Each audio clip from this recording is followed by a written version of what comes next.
Welcome to Phuket, Thailand's island paradise. A place where sapphire waters embrace golden shores. A vibrant culture moves to the rhythm of the ocean breeze.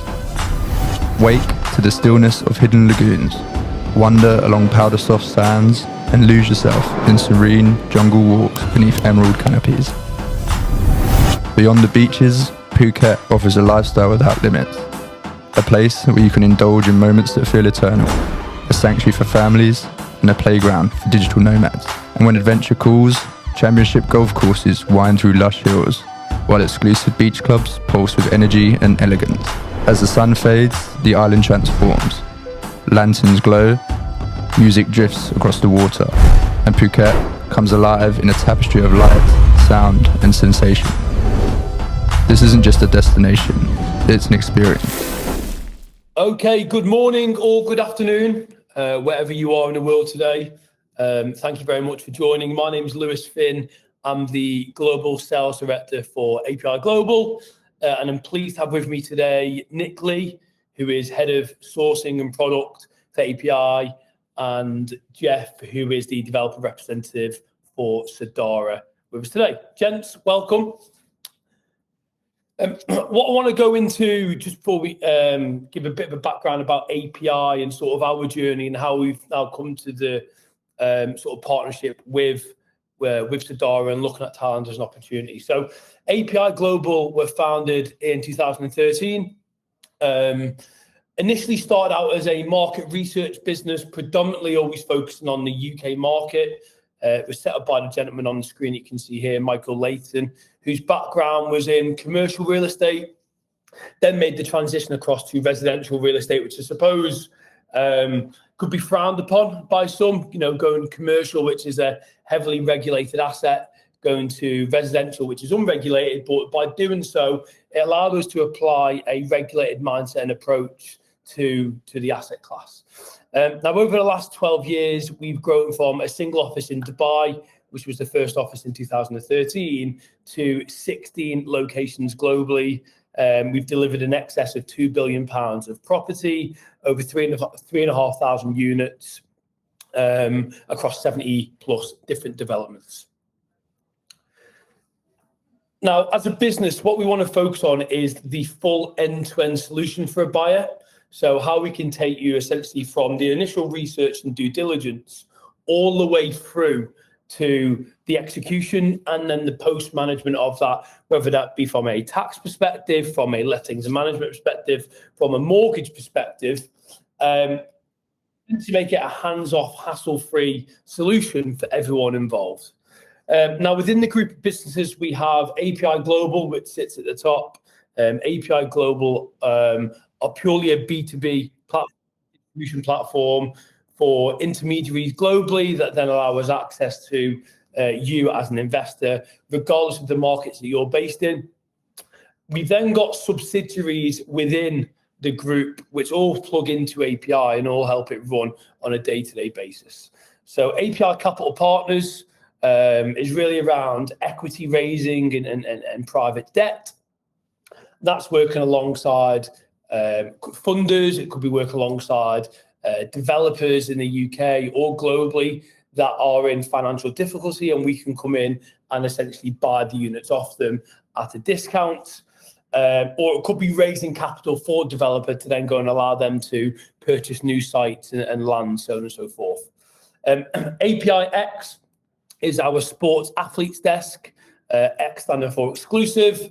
That is geared towards sort of high earning, short tenure careers, and how we help athletes around the world build high performing, high yielding global property portfolios. So not just UK focused, but also across Thailand, UAE and Bali, which are the other territories that we would focus on. GoGo Prop is then a bridging finance business. So if you need access to quick capital, or for whatever reason you can't get a conventional mortgage, we can provide lending typically within a 3 to 4 week turnaround. Valorem Global is our in-house mortgage arm. Again, they can provide a conventional mortgage for you, not just for the UK, but also for UAE and Thailand. And Redstone is our lettings and management business, which have an international presence, not just the UK, who currently manage just over 1,200 properties around the world. Now, as a business, like 12 years, or for the last 11 years, we focus predominantly on the UK. And we've been very particular about the type of investment or development that we would look for. And we've then applied those sort of sciences and the sort of the methodology across the world to other markets that tick the exact same box and the due diligence that we would go through in the UK. Fundamentally, as a business, we target areas which have a growing population, more people moving to one location than property can typically keep up with, and therefore having a constant supply-demand imbalance, which ultimately drives the capital value and with that the yield trends as well. So typically what we would look for when we looked at the UK, or when we identified areas in the UK, was areas where you had great universities and colleges, areas where you had corporate relocating, whether that be whole businesses or digital nomads if you're looking internationally, and then areas which have great transport links and infrastructure. Like I said, we then applied the exact same concept to other markets we now focus on. So Thailand being one of the crucial ones for us, it's how we've then applied that same concept to Phuket in particular, and the driving force behind the local market there, which Nick and Jeff are going to go to in slightly more detail throughout the presentation. Jeff, if I can kindly hand over to you. Can you hear me? Do you hear me? Okay, I'm just going to go ahead then. Yes. So, perfect, cool. Thanks for that intro, and just to kind of set the stage, really excited to be working with API. We were talking for a couple of months how to just have their first launch of Phuket real estate with us. So it's something that we're really looking forward to doing. So I'll give you some background about the developer, first of all. So I work with Dr. Alan Zeman here in Hong Kong. And I think for any of you guys who have been to Hong Kong, there's a very high chance that you've passed through Lan Kwai Fong before. So a bit about history about Alan and Lan Kwai Fong. Lan Kwai Fong is this party entertainment district that was set up in the 80s from Dr. Alan Zeman. And there's a slide of him right here. And he came to Hong Kong originally as a businessman, and he was in the fashion space. And he came here, he had a lot of clients here, but he realized that the best places to do kind of real business meetings were in hotels, and they were a bit stuffy and very proper. So he wanted a more casual place. So he found this entertainment district called Lan Kwai Fong, set up a shop there called California, where he could actually host a lot of his meetings. And eventually this place started becoming super cool, super popular. And in the 80s, you would get people like Rod Stewart, Madonna coming through. And then in the 90s, you got these up-and-coming celebrities like Jackie Chan and Michelle Yeoh. And even up into the early 2000s, you guys got like Snoop Dogg, Dr. Dre, all these like really high-profile celebrities who would come through Lan Kwai Fong just to have fun, party, and see and be seen. And so Alan kind of set this up by starting one restaurant, and eventually started building lots and lots of real estate. So similar to Mike, he started in the commercial business, but his background has always been in fashion.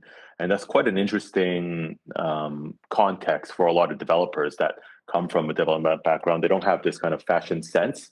So it does put an extra angle and touch into the real estate that he builds.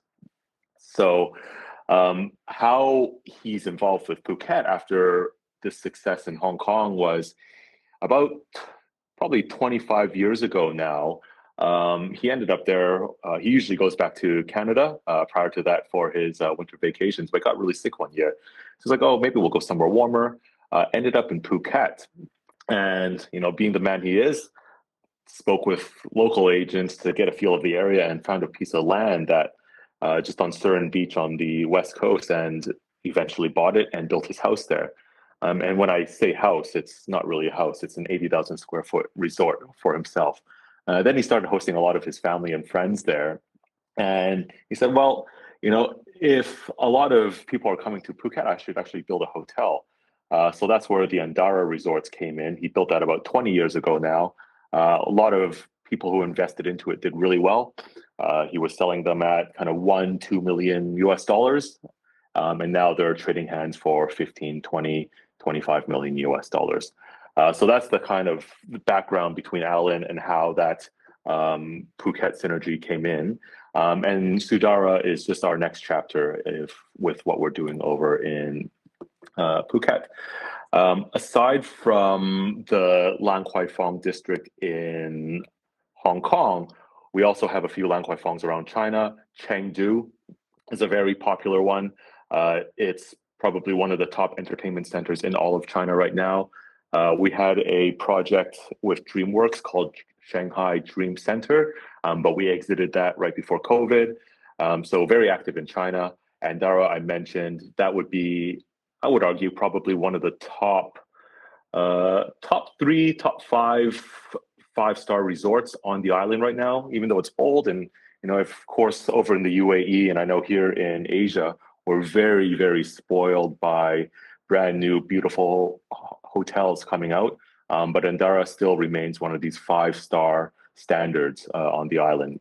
And Aquella is another resort that he built about 5 years ago, which is a bit north of the main island of Phuket. So that's a country club, golf club, and so forth. So as I mentioned, Sudara is just our next chapter. But I'll let Nick go into why Phuket. Cheers, Jeff. And hi, everyone. Thanks very much for handing over. So yeah, I just want to talk a little bit, obviously, about why we're talking about Phuket at the moment. It's got a steady year-on-year increase, which is obviously every single development or developer or location that we look at, we need to have an increase in value every single year to make it an attractive long-term investment. There's 3 main sort of drivers really that's sort of driving this increase, and you've got tourism growth, which I think since the pandemic we've seen steady tourism growth in Phuket. Getting to the stage now where I think there was a 19% increase last year. So now that, and I'll talk a little bit more about the infrastructure development in a second, but the 19% increase in tourism is obviously leading to lots of opportunities on the island, lots of people coming to stay for longer periods, which is being driven by a very flexible sort of visa program that Phuket as an island is basically open for business and open for anyone to come and stay here. It's not just a holiday destination now, which we'll touch on a little bit in a second. It's very much a place where people are coming for longer periods of time, staying on the island, and some of them actually committing to the island and leaving completely. So in terms of infrastructure, we've got an increase in the airport happening. There's an airport expansion that's underway. And then there's a major monorail system that's going to go right down the spine of the island that connects all the different areas, which for the government to be committing to that kind of infrastructure change is obviously a lot happening on the island. And obviously what happens when these types of infrastructure are put into place is that you see further increases, you see developers coming into the area, whether that's hoteliers, whether that's people building apartments, and all of that is underpinned by foreign demand. If you look at the houses that have been selling in Phuket recently, you've got around 60% of the properties sold last year were bought by foreign buyers, and 30% of all of the condos bought on the island were from foreign buyers. So you can see from there that the visa programs are working. I mean, obviously, there's quite a number of people in our company and myself and Lewis based in the Middle East. It's something that the Middle East has benefited massively from, is having an open door policy, encouraging investment from around the world. And you can see, obviously, the real estate market here is booming because of it, and Phuket is following a similar trend. Now, growth is one thing, sustainability is another, and I think when you're looking to invest into something for the long term, you want something that's resilient. And I think the The UK market, which is our main focus that Lewis touched upon, has always been a very resilient market. This graph you can see in the corner here in the UK has been pretty much like that since the Second World War. Here, if you just look at the last few years in Phuket, it's been through loads of different challenges. It's been through the Asia financial crisis, obviously the natural disaster of a tsunami, there's 2 military coups, the global financial crisis, and then obviously the pandemic that every single country in the world had some sort of problem with, and obviously changed the way we all live. But despite that, the real estate market is resilient. It's continued to grow. And I think for an investor, if you can see that all of the drivers we just talked about in terms of people obviously investing into the island, governments investing into the island, that this is not just a flash in the pan, this is going to continue for the long term. And that's something that's extremely positive when investing for a long term. So we're talking about condominiums today. This is the growth track of condominiums for the last 20 years in Phuket.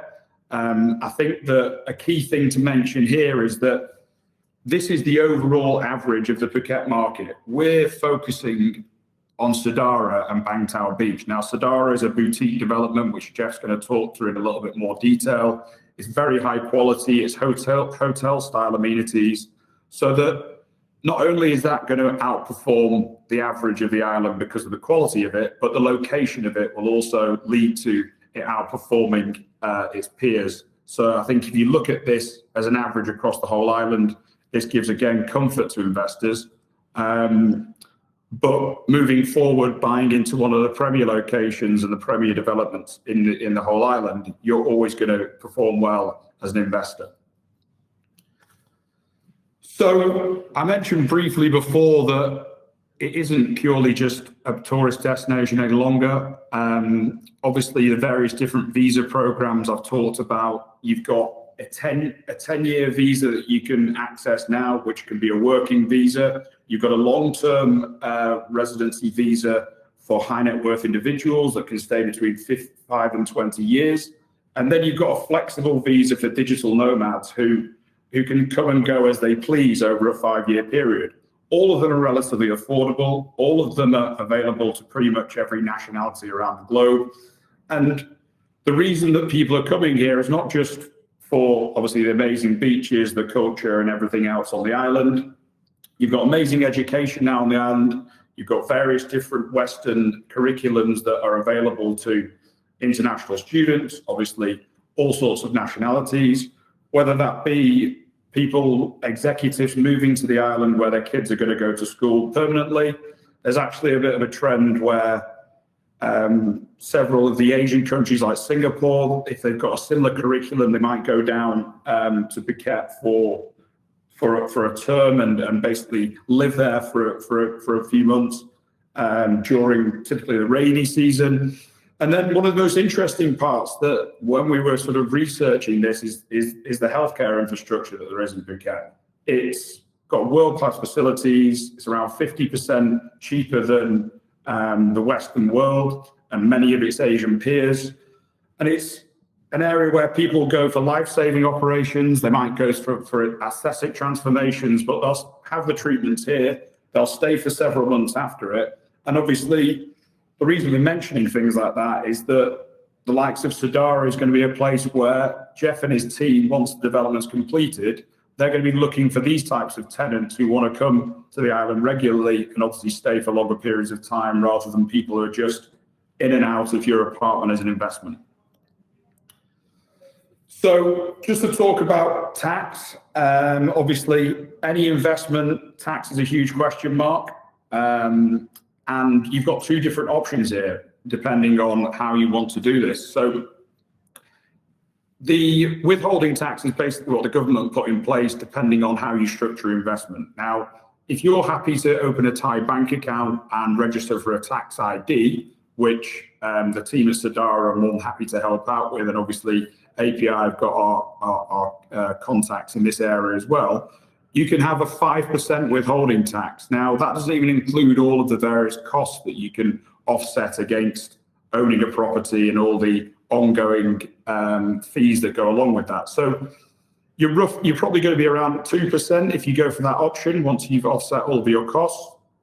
On the right-hand side, if you don't want to open a bank account, if you just want to have it as an offshore investment from where you live, you don't want to register for a tax ID, you've got a 15% withholding tax. And obviously, once you've offset various different costs there, you're going to be looking around the sort of 10-12% mark of your investment and your returns being taxed upon. But there's no restrictions for people to access the 5% mark. So that's obviously what we would be pushing people to do, to get as much income out of this as possible.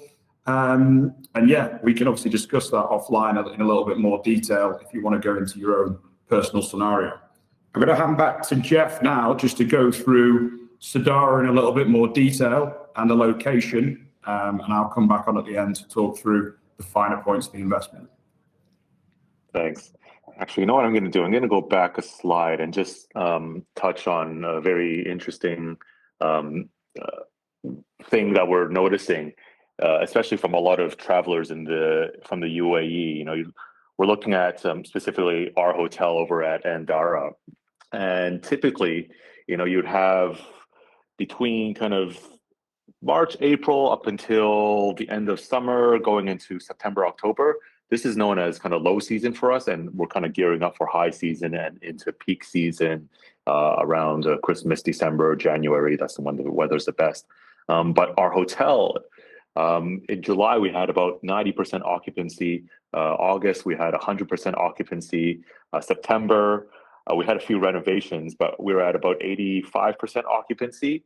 And it's something that we're seeing this shifting trend where you have a lot of people from different parts of the world because of the easy visa entries as well with whatever passport they have, that there's more and more people coming in.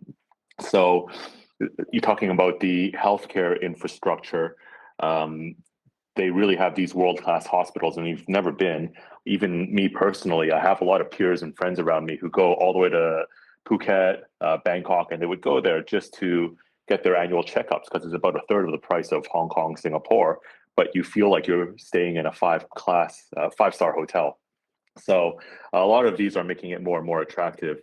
But what's interesting is with all these Middle Easterns now coming into Phuket, I think it's a lot to do with global warming. You know, I know over in the Middle East, you can get, you know, temperatures of 50, 55 degrees, where in Phuket, it's 30, 35 degrees, right? Even though it's rainy, they kind of like to get away from it. So that's quite interesting to see what's happening right now, where people are not going there for just a weekend anymore. Out of Asia, you got really people coming from all around the world. So I think that's a great point in that. What we're seeing from the sort of statistics is that that's rapidly rising on a yearly basis, i.e. the number of foreign tourists that are coming in from different locations around the world. And naturally with that, it's an increase in demand for the nightly rates that are then going to be charged year on year on year. It's only going to increase, right? So from an overall ROI perspective for an investor, that should tick up nicely as the years go on. Exactly. And I think you'll talk about the yields a little bit later on, but we base our yields very conservatively. We're saying around 10%-ish, but that's based on this 50% occupancy rate during the low season. We expect that really in the next 2 to 3 years, based on what we're seeing now, to be potentially even higher. But back to Sudara. So Sudara, like I said, is the next chapter of our development journey. And when Alan got offered this site next to Bang Tao Beach, he said, you know, how could I not do it? Alan still goes back to Phuket at least once a month now. You know, stays there for a week, has a lot of businesses there. And we're just kind of seeing the trends, especially kind of leading up to COVID and post-COVID, how hot this area has become. It's become an area where branded residences are starting to come into place. But it is the longest beach in Phuket. It's about 8 kilometers long. It's perfect for fitness enthusiasts, but you've got really some of the hottest beach clubs in the world that are all on this stretch, this 8-kilometer stretch. So there's about, I would say, 15 different beach clubs there now where people can really live a really nice lifestyle. You know, lobster, champagne, sunbeds, pools, exquisite dining, but all within walking distance. And for the Sudara development, we're about, oh, here's the map. We're about a 3 to 5 minute walk from Bang Tao Beach. Nomad Beach Club, Catch, Maya, those are some of the hotter ones. On that point about hospitals, you've got Bangkok Hospital about 5 minutes away. You've got a really cool outdoor retail space now, very high end. If any of you have been to the Grove in LA, it's kind of like that, but it's called Boat Avenue, Porto du Phuket. It's about a 5 minute drive away. Sudara will be offering buggy services for the residents there as well. So it's a free service, part of your service charges for either yourself if you're buying to live there or for your tenants. And then you've got quite a few international schools not too far away as well. And then Andara, as I mentioned, our main resort or sister resort, that's about 20, actually not even 20 minutes away. I would say it's about 10 to 15 minutes away.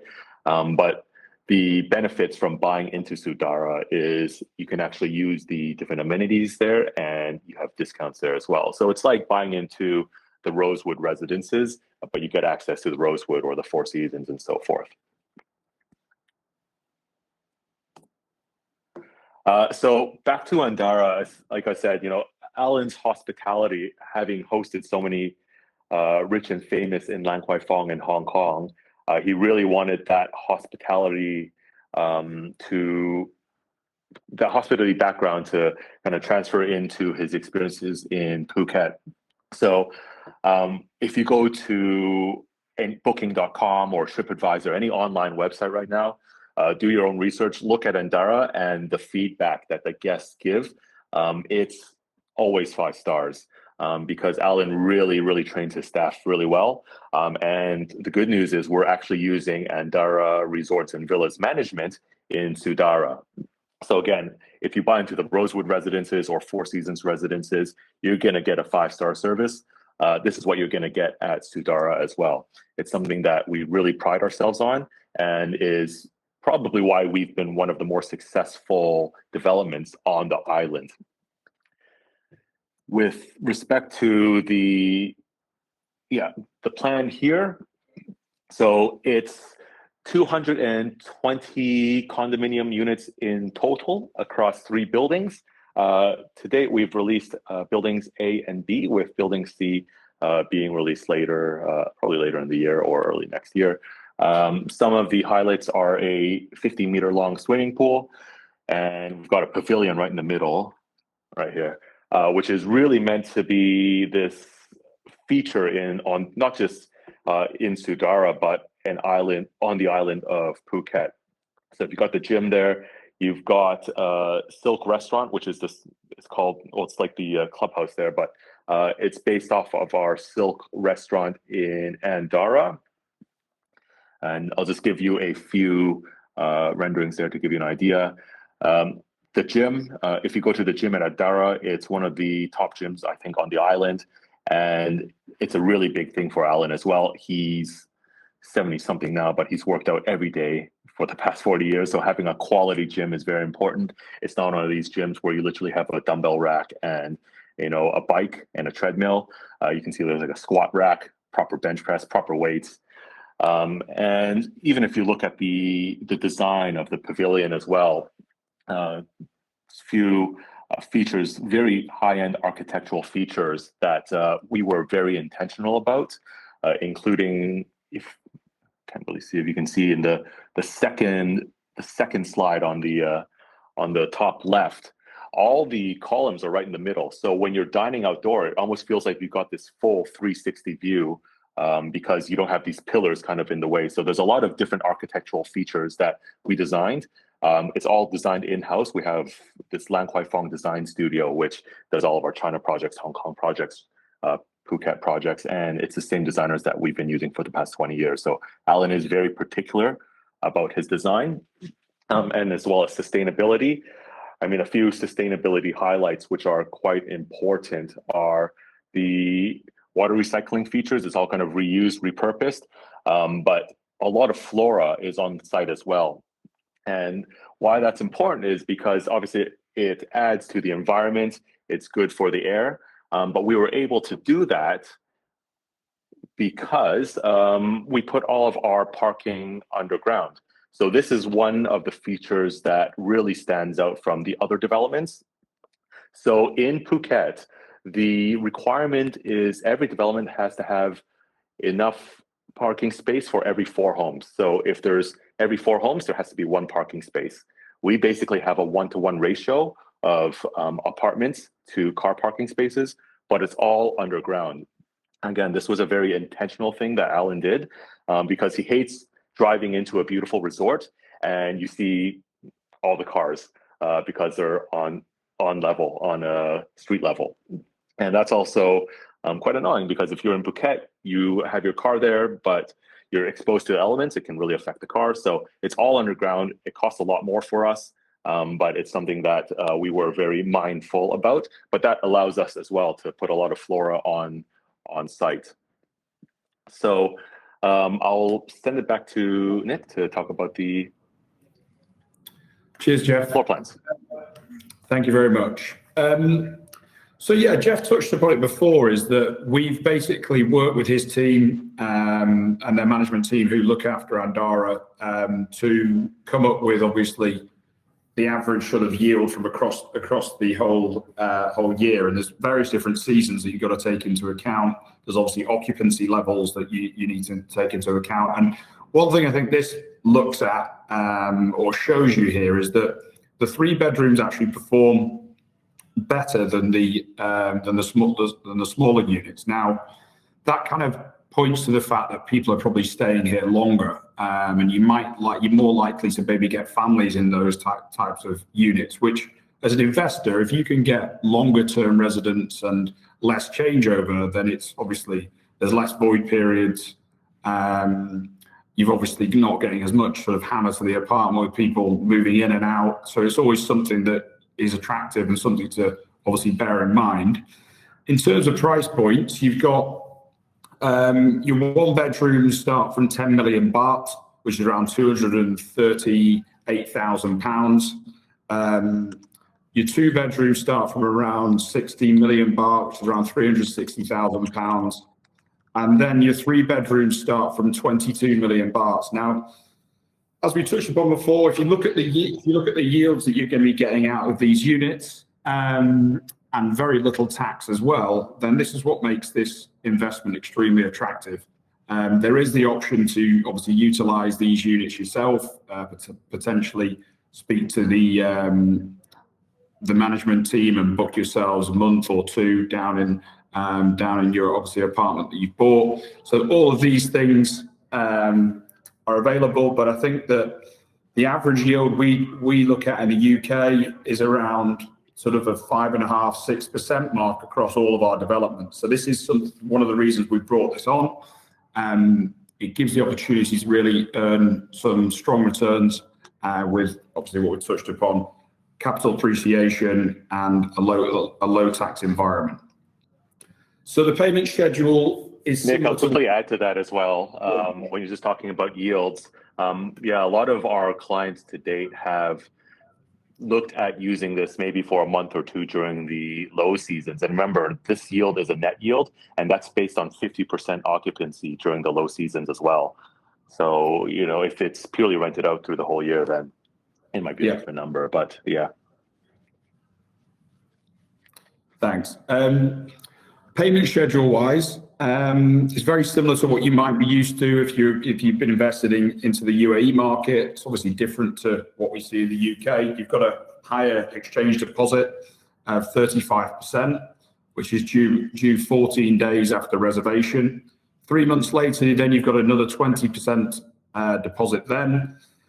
The next 2 payments of 10% are split out and based on milestones within the development. So they're a little bit more flexible than the first couple of payments. And then the final payment of 25% is due on handover. Now, there is mortgage options available. We've discussed this with Jeff and his team, and we've approached several different banks who are happy to lend on this development. It's It's something that's dependent on where you reside. The particular bank we've got a relationship with, it's based whether or not they've got a branch in that location. But there's lots of different areas that we already work with that are covered by that. And it is an option. You could probably get lending up to sort of 50-60% of the value of the property upon completion. So there is that opportunity as well for investors to not put as much capital in, or of course you can just buy it cash. Now, something else that we've not touched upon is that there's leasehold and freehold units available. Freehold is something that internationally for apartments is pretty hard to get hold of properties like that. In the UK, everything is leasehold over, depending on the main lease, it's normally around 250 to 900 years, the lease. With this particular development, you can access the freehold opportunities as an international investor, which is sort of unheard of. So yeah, another attractive reason to get involved. I'm just going to open up here now to any questions. If anyone's got any questions, they can put it in the chat box. Or me, Lewis, and Jeff can obviously respond. I think one question just to ask on behalf of everyone, Jeff, and you're probably best placed to answer this. So the success that you had with the previous scheme, Andara, obviously you spoke about the capital values and how well they've grown from launch to what they are now. What similarities do you see with Sudara to the previous scheme, and do you sort of foresee that this will add even more value to what Andara has done already? Yeah, I guess the similarities, I mean, it's going to be run by the same company. And the one thing that is interesting is that Andara is obviously our company. It's our own hospitality company. It's our own management company. Whereas you have a lot of developers, they outsource. So even some brands like Marriott or Four Seasons or Mandarin, they like to sell originally as that branded residence, but their contracts are usually for 10 years only, 5 years, or whatever the case may be. And so sometimes these hospitality companies, they leave that developer, and so they're no longer that branded residence.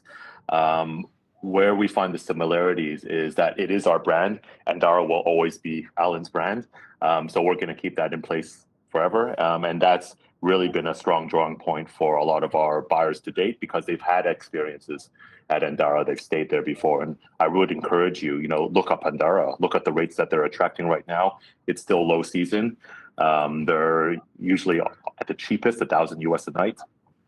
But that's why people are buying. But you can access, this 5-star experience, but it's for $300,000. It's a bit different. So it is different in terms of it's not a 2,000, 3,000 square foot villa development. It's a condominium development. The smaller units are around 50 odd square meters, but you still get that experience and the access to it.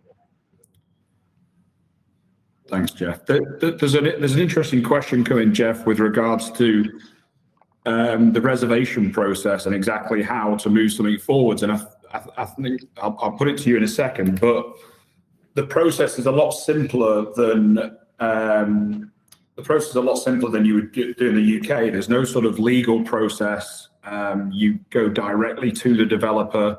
The AML process is a lot more straightforward for buyers, isn't it? So can you just expand on that for us?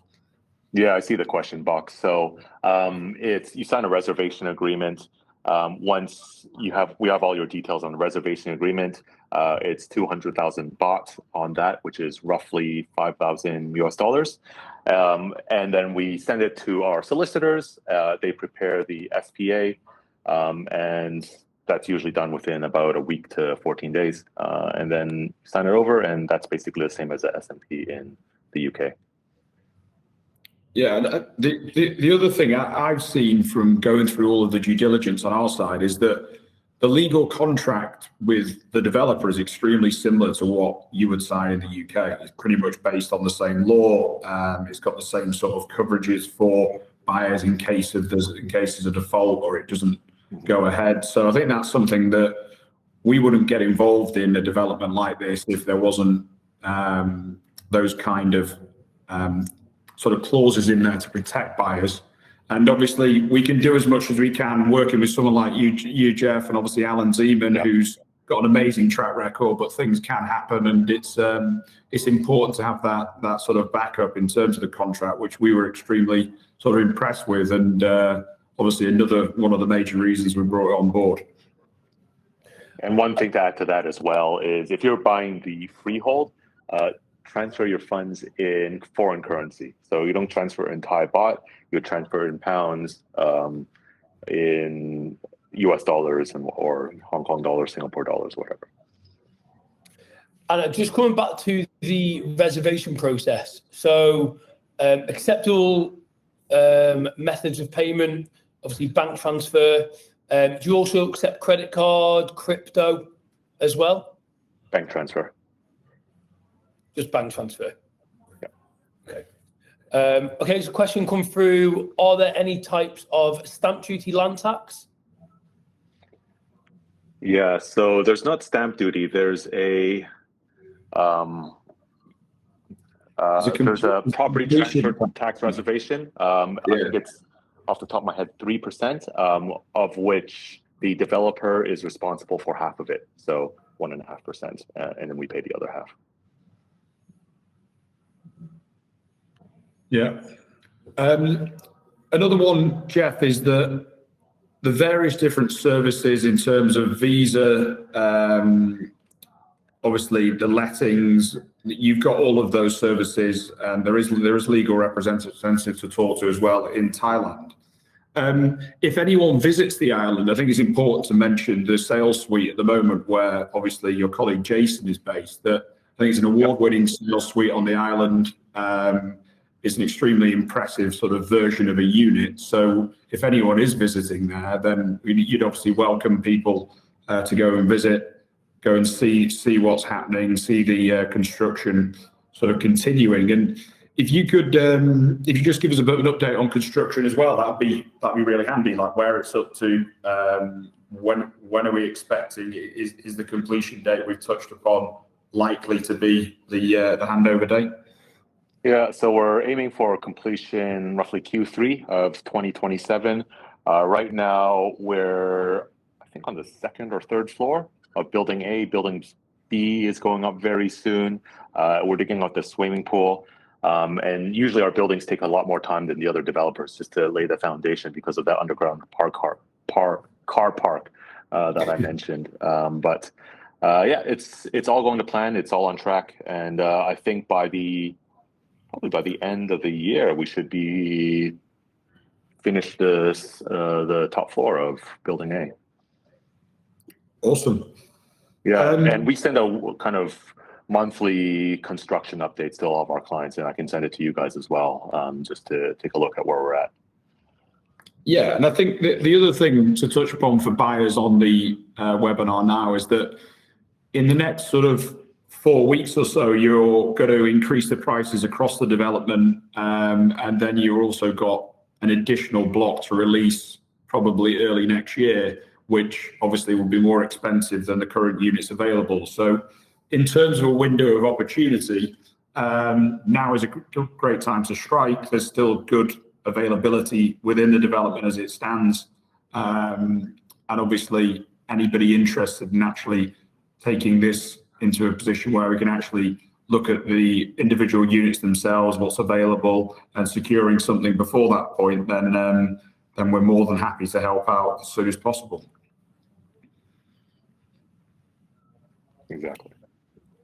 I saw another question, so I'll just kind of go through those points from Mehmet. So will there be solicitor involvement? From the client side, you can if you want. You don't need to. Most of our clients do not because it's a very straightforward contract, but more than happy to introduce you to an independent one. But also our solicitor, who's outsourced, he's one of he's a very well-known firm based out of Singapore, actually. Done a lot of Thai transactions, but happy to introduce him to you as well. He's helped a lot of our clients for free for kind of basic questions and understanding of how that process works if it's new to you. With respect to property management and at what cost, great question. So with one thing that's a big selling point for us as well is our cost for property management, especially for a branded residence. So a big developer on the island is the Banyan Tree Residences Laguna. They charge north of 30% for their property management fees, and they actually have restrictions on how much or how little you can actually use the apartment yourself. We have no restrictions on that, and our costs are 15%, and it's a flat fee. And because it's our company, we only make money if you guys make money. So that's the fee we charge at Andara, and that's the fee that we're charging for our clients over at Sudara as well. So 15%. And then there's a building management fee, I think in service charges that you call in the UK. That's 95 baht per square meter. So depending on what unit you pick out, we can calculate that for you. And how we got a full form of that later. Sorry, just on that, Jeff. I think that's really important because you guys manage it yourself and it's not outsourced. You can control the costs, which therefore retain that net yield and make it more healthy and attractive. Whereby, we've seen other opportunities, not in Thailand but globally, whereby when the block management is outsourced to a third party, that company will just increase costs sort of willy-nilly because they need to be making more money that year than the previous year. So I think that's really important, which helps that net yield become really healthy and attractive. Exactly. Yeah, exactly that. And then I think for the last questions, can you get a full performer? Yeah, I think you guys provide that to your clients, right? Yes, we've got full cash flow breakdowns that we can share with everyone. Okay, so guys, Nick, Jeff, thank you very much for joining today. Hopefully everyone that dialed in has found it insightful. If you do have any other questions that you don't want to put in the chat publicly, please do reach out to us post the webinar. We'll also be sending out a recording for everyone that did get a chance to jump on, that did register. But if you have any more questions or want to understand anything more about Sudara and the opportunities we have in Phuket, please reach out to your API account manager today. Lovely. Thanks, guys. The world without limits. Discover the magic. Discover Phuket.